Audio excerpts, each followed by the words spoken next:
शिरसे राहणार सिद्धार्थ सोसायटी भीमा 1 तारखेला भीमा कोरेगावला जात असताना प्रमोद गायकवाडनी आणि त्याच्या सर्व साथीदारांनी आणि त्याचे 3 मुलं आणि त्याचा एक पुतण्या आणि बाकीचे साथीदार यांनी सगळेजण मिळून भीमा कोरेगावला जाणाऱ्यांना सर्वांना धक्काबुक्की करून आम्हाला मारहाण केलं.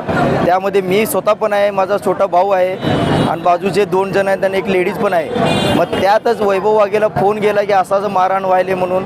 फोन गेल्यावर त्यांनी न राहता त्याला न विचार करता त्यांनी आईचा बायकोंचा मुलीचा बहिणीचा विचार न करता त्यांनी घराच्या बाहेर पडला आणि आमच्या मदतीला धावून आला. त्याला एकट्याला बघून एवढं मारहाण केले की अतिशय मारहाण केले. त्याच्या 6 तारखेला त्या मारहाणीमधून मृत्यू झालेला आहे. माझं प्रशासनाला एवढंच विनंती आहे की जो आहे प्रमोद गायकवाड त्याला आता अटक आहे शरद पवार गटामधला, त्याला वरून मंत्रालयामधून त्याला सपोर्ट येत आहे की त्यांनी सुटण्याचे चान्सेस आहेत हे असं आमच्या कानावर येत आहे. मी फक्त विनंती एवढंच करतो की शरद पवार गटामधल्या शरद पवारांना की त्याला लवकरात लवकर पक्षामधून हकालपट्टी करावे आणि असल्या नेत्याला ठेवू नये. ही सोलापूरचा वाल्मिकी कराडच आहे. ही जर सुटून आला तर आमच्या पूर्ण सोसायटीमधल्या आमच्या कुटुंबियांना सगळ्यांना धोका आहे त्यांचा. आणि उद्या त्यांनी जर काय झालं केलं तरी मारहाण करायला परत आणखीन मारायला जीव मारायला मागं पुढं त्यांनी करणार नाही. आणि त्याला मोक्का अंतर्गत जेवढे गुन्हे लागतील तेवढे गुन्हे लागून त्याला जास्तीत जास्त सजा व्हावी हीच आमची विनंती. आमच्या घरातल्या आई बहीण सगळ्यांना घरात बसायला उठायला बाहेर उठायला त्यांनी दहशत निर्माण केलता. आमचे घरं आमचे घरं आमच्या स्वतःच्या नावावर करायचं म्हणलं की त्यांनी नावावर करू देत नव्हता. नावावर करायचं असेल तर मला 1 लाख रुपये द्यावं लागेल तरच मी तुला नावावर करतो अशी खंडणी मागत होतं त्यांनी. आणि सोलापुरातल्या अनेक जागा त्यांनी हडप केलेल्या आहे स्वतःच्या पॉवरवर. मग मला परत एकदा आणखीन एकदा विनंती करतो की शरद पवार गटामधले जे आहेत प्रमोद गायकवाड त्यांना शरद पवार गटामधून हकालपट्टी करावे ही शरद पवार यांना माझी एक विनंती आहे लवकरात लवकर. आणि प्रशासनाला बी विनंती आहे जो फरार आहे त्याचा पुतण्या त्याला लवकरात लवकर अटक करावे. अटक करून यांना जास्तीत जास्त जेवढे गुन्हे दाखल करता येईल तेवढे गुन्हे दाखल करावे आणि त्यांना बाहेर सुटू नये ही आमची विनंती आहे. मी रुपाली जाधव वैभव वाघेची लहान बहीण आहे.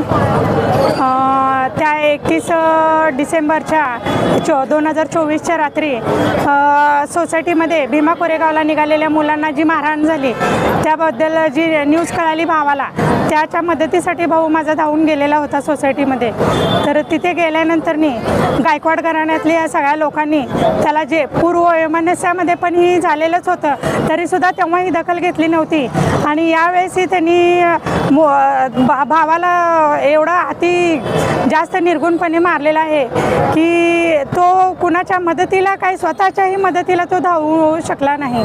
त्याला उठून हॉस्पिटलमध्ये नेता आलं नाही. तिथे जे अवेलेबल होती ती गल्लीतली जी माणसं त्यांनाही त्यांनी धमकावून ठेवलं होतं की त्या भावाच्या मदतीला जर कोणी आलं तर त्यांनाही मारहाण करण्यात येईल, त्यांनाही मृत्यूला सामोरं जावं लागेल. त्यामुळे जे ती ज्या महिला होत्या किंवा ते जे तिथले लोक होती त्यांनी कुणीही मदत करू शकलेले नाही आहे. आणि त्यानंतर खूप उशिरानंतरनी माझ्या भावाला जी सेवा मिळाली त्यामुळे माझ्या भावाचा हाकनाक जीव गेलेला आहे. तर माझ्या भावाला न्याय मिळावा ही आम्ही अपेक्षा करतो. आता आमच्या घरातला कर्ता पुरुष गेलेला आहे तर आमच्या घरातल्या सर्व महिलांना पोलीस प्रशासनाकडून मदत मिळावी, पोलीस प्रशासनाने संरक्षण करावं ही देखील मदत करते. आणि त्या प्रमोद गायकवाड यांच्या घराच्यांना जो जो ॲक्ट लागतो तो ॲक्ट लागलाच पाहिजे आणि मोका अंतर्गत त्यांना जो काही प्रशासनाने शिक्षा द्यावी ही आम्ही अपेक्षा करतो.